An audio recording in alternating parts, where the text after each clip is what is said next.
What's up guys, this is Sam here, back again with another video. So we've been getting lots of requests regarding how the whole student visa process works. What is the first thing I need to do? What's the things that I need to do before I get the visa? So in this video we're going to discuss the whole step-by-step process on how to study in Australia and what are the steps involved before you apply for your student visa. So the first thing first you need to have is a passport. Yes, it may sound a bit lame, but in order to study abroad, you will need a passport. Even if you don't want to study abroad, maybe you just want to travel around or do anything, you need a passport for that. So get yourself a passport first because it can take few days or weeks depending upon in which country you're living in. When I applied for my passport very first time, it took me nearly 8 weeks to get my passport. So get that first thing out of the way nice and early. Now the second thing you need to decide is the purpose. Why you want to study abroad. Many students have different reasons why they want to study abroad. Some students, they just want to have experience living overseas, while others may like to have some work experience as well along with their studies overseas. And last but not the least, there are students who would like to settle permanently overseas as well. So make sure you have a clear goal before you decide to study abroad, because that will help you to avoid a lot of disappointment in the future.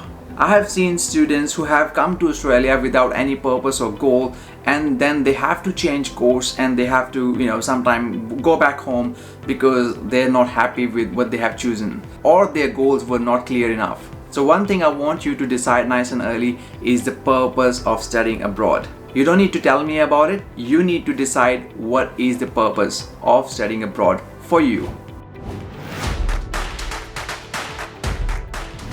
Now once you have decided that, the next thing would be to decide on the country. Which country would you like to study? So there are many countries that you can choose to study, such as US, UK, Canada or Australia. Now we talk specifically about Australia, so I'm gonna recommend you to choose Australia. But it is up to you to decide which country would you like to study. Again, Australia is not suitable for everyone. So maybe you want to choose some other country instead of Australia. But I'll still suggest to think about studying in Australia. Now before choosing the course, personally I would suggest you to undertake your English test nice and early. So that should be the next step. So if you are from an English speaking country such as UK, US, Canada or others, then you don't need to do this step. So basically you don't need to undertake any of the English tests. Usually for studying in Australia you can do IELTS, PTE, TOEFL or CAE as well. Decide upon what sort of English test is relevant for your studies. And there are minimum requirements that you must meet for your English test. Each university or college may have a specific requirements. So get that out of the way nice and early. The next thing is choosing the course. Now when it comes to choosing the course, a lot of students get stuck, what should I study? Now in order to make it easier for you to choose the course, first thing first, you need to ask yourself, what would you like to study? It depends upon your likings, your hobbies, your interests and your skills.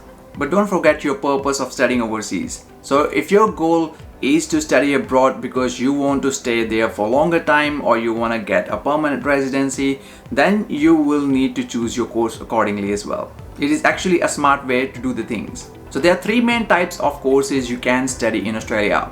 You can study English courses, you can study vocational courses, or you can study higher education programs. We actually got a video on all these three types of courses. So if you would like to know more about them, please check the link in the description below. After that, you will need to choose your university. Where would you like to study? Now there are many universities and TAFEs and colleges in Australia. So you'll have to choose what sort of university would you like to study. Again, it could depend upon your personal budget as well. When choosing your university, you will have to see the employability factor, that if this university you can get job after completing the course here, their rankings, student feedback and overall reputation of the university.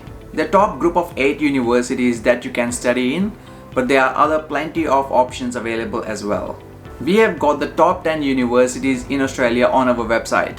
We'll make sure to put that link in the description below. The next thing is choosing the city. Now, if you have decided to study in a specific university, see if they have campus available in different cities. So there are many beautiful cities you can study in Australia, and when choosing your city, there are many factors to consider as well, such as the weather, such as the livability factor, such as the transport. So it's important for you to do the research nice and early about which city would you like to choose. Actually, we got a really interesting quiz about choosing a city on our website as well. It will really help you depending upon your likings, your dislikings, to choose the best city for you for studying in Australia. So take that quiz and get to know which city suits you better. And we have pretty much covered them on our website or on our YouTube channel as well. But as you know, there are some benefits of studying in regional Australia at the moment. So if you would like to choose a regional area for studies, you can do that as well. We got a really good article about regional area study in Australia on our website. Again, check the link in the description for that. Now, once you have decided all these things, then comes the main part. Now you have to apply for the university or the course. Now, when it comes to application process, you can either do the whole process by yourself or you can use the services of an educational consultant. Now, it's very important to choose the right consultant for you that will meet your requirements. Now, how to choose an education agent? Another video we have got on our channel. So check this video out, and again, the link will be in the description below. Now, once you apply for the course, usually within 7 to 15 days, the university or the college that you have sent your application will send you an offer letter. Now, offer letter is usually issued by the university or college after assessing few of your documents, such as your IELTS PTE score, your passport, and your previous qualifications.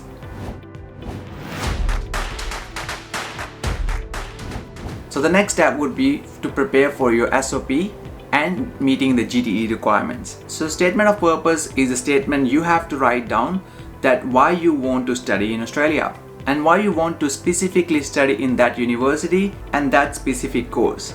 Basically, the aim here is to see that you are coming to Australia genuinely for studying, not for applying or getting your permanent residency. So it's very important that you clearly write down your intentions about studying in Australia. Along with the GTE requirement, you also have to send usually financial documents as well, which includes proof of funds that you can afford to study in Australia. Now, usually university can take anywhere from 7 days to 30 days for this whole process. Now, after assessing your documents, if they're happy with that, they will actually issue you another letter where they will state further information about the course and your fee. And based on that, you have to pay your fee. Usually you will have to pay your first semester fee, and you will also have to get your overseas student health cover, which is a medical insurance that every international student has to take when they are studying in Australia. Unless you are coming from those countries which has some sort of arrangement already with Australia, then you don't need to get this insurance. Some of those countries include UK, US, New Zealand, Canada, and a couple of other countries. And once your university receives the payment, which takes around 1 to 3 days, they will issue you a COE, confirmation of enrollment. That is an official document that will state everything about your course.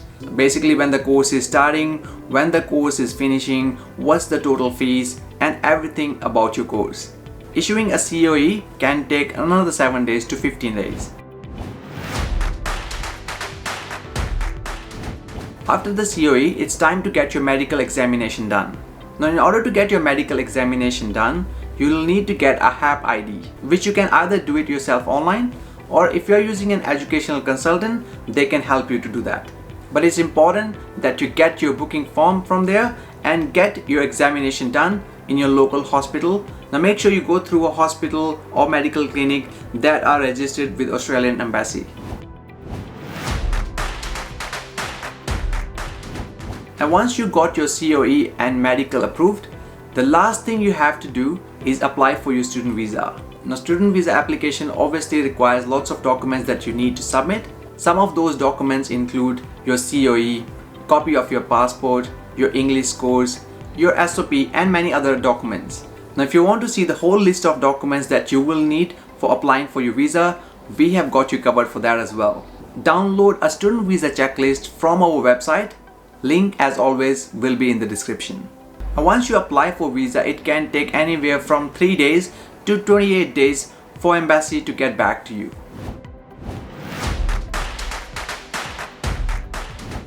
And if your visa is granted, congratulations, it's time to pack up your bag and go to Australia. Now, the cost of student visa at the moment is $620.